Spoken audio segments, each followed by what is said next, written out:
warahmatullahi wabarakatuh. Halo teman-teman, ketemu lagi dengan saya. Nah, di video kali ini saya dan teman-teman akan berbagi informasi tentang etika batuk.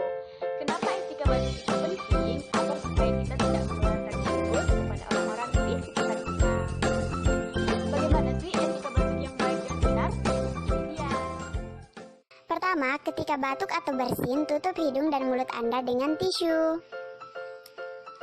Kedua, jika tidak ada tisu, gunakan lengan Anda untuk menutup hidung dan mulut. Ketiga, buang tisu yang telah digunakan ke tempat sampah. Keempat, segera cuci tangan Anda dengan sabun dan air mengalir. Kelima, jangan lupa gunakan masker yang menutupi hidung dan mulut ketika flu.